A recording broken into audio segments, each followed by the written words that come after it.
unless these various splinter groups of the Tories have a genuine suicidal desire, they will come round. There will be an enormous amount of wheeler dealing, as Chris has just talked about tonight, with all kinds of offers from the whips to get them to vote, to get through the second stage of the bill.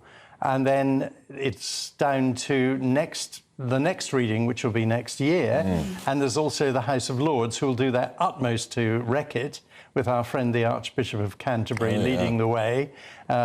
He's rather like Mr. Lineker and that awful Brian Cox, who should stick to acting, as Lineker should stick to presenting football highlights, in my view. But Rishi's got a very hard day today as well. There's the COVID inquiry, which, incidentally, I don't think voters are remotely interested in. No, I think you might be right. The COVID inquiry, because it's turned into a political witch hunt. The inquiry itself has no powers of bringing charges, either criminal or civil, against anyone, yet it's being run like a kind of Perry Mason episode by the barristers who are making fortunes out of this. Well, they're the winners, aren't they? They're the winners. But you just mentioned there about Sunak, what voters are interested in. Are they interested on the ground, do you think, about this Rwanda policy, about or is it about the cost of living, the economy? Well, I think immigration is, however you look at it, on any poll, the #1 issue. And it's been made the #1 issue even more by the Conservatives. And they've got to deal with it and find a way to deal with it without legal repercussions, screwing up whatever they try to do. And, I mean, Sunak, to be fair to him, when he was Chancellor during COVID, he actually did a superb job. He came up with furlough money. He did the Eat Out to Help Out scheme, which was actually the thing that was being demanded by the people millions and thousands of people who worked in the hospitality industry, and the general public, who went out and enjoyed it in their droves. But he was also labelled Dr. Death at the time, for putting lots of people at risk. Deeply unfair and totally wrong, and in my view, a waste of the COVID inquiry's time.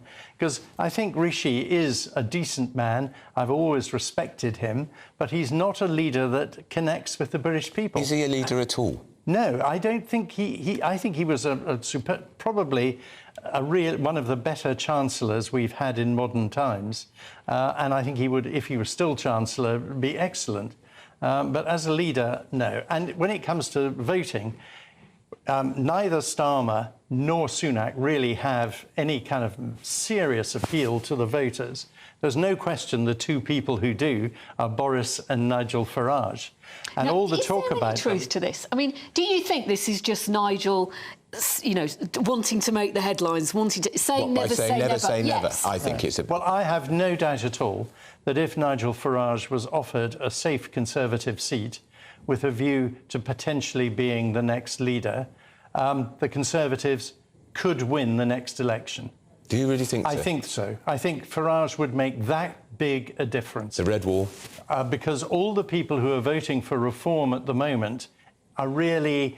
They're sort of protest votes against the Conservatives. But if Nigel was in the Conservatives and leading it, there's no doubt at all. He has enormous charisma, great connection with the British people, and as has been shown by his popularity in the jungle and on, of course, GB News, I have absolutely no doubt that Farage could win the next general election. Could not that create yet another faction within the Tory party, though?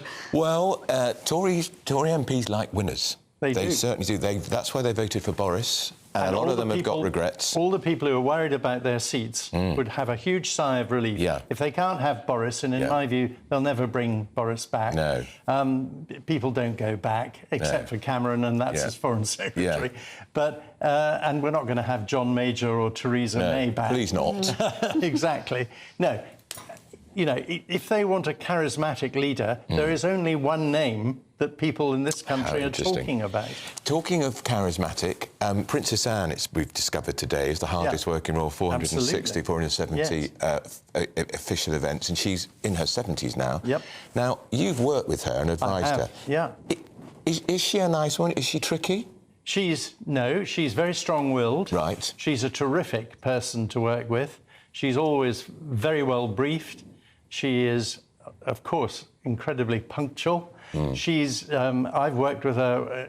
She was the patron of one charity I was a trustee on, and all I can say is when she came to board meetings, which she always did, everyone on the board would make sure they'd done their homework before she turned up.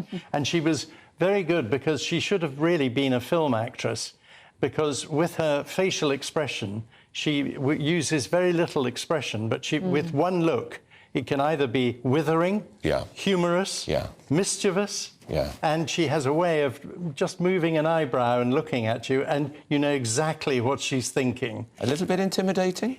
Yes, you have to be on your game, but she's got a great sense of humour.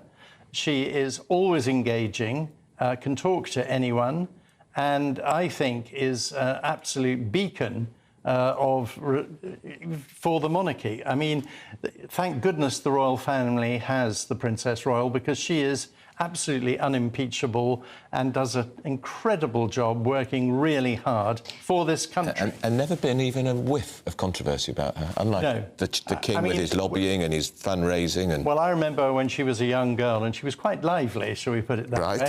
And also, believe it or not, she was once in a poll the most unpopular royal. Was she really? That's when she was being quite lively. Right. But she very quickly became the most popular royal, and has really been that ever since, other than the late Queen. And she's, for many years now, she's had the reputation of being Britain's hardest working royal. Yes. She's always seems to have carried out more engagements. She does get on with it. And she's in Scotland. She's in Scotland an awful lot. She is. And, of course, she's the patron of the Scottish rugby team. Yeah. And as a Scotsman myself, that's a wonderful thing. And she goes to every game, and without fail, she's there. And she's... the Scottish people, I think, she has a special place in their heart.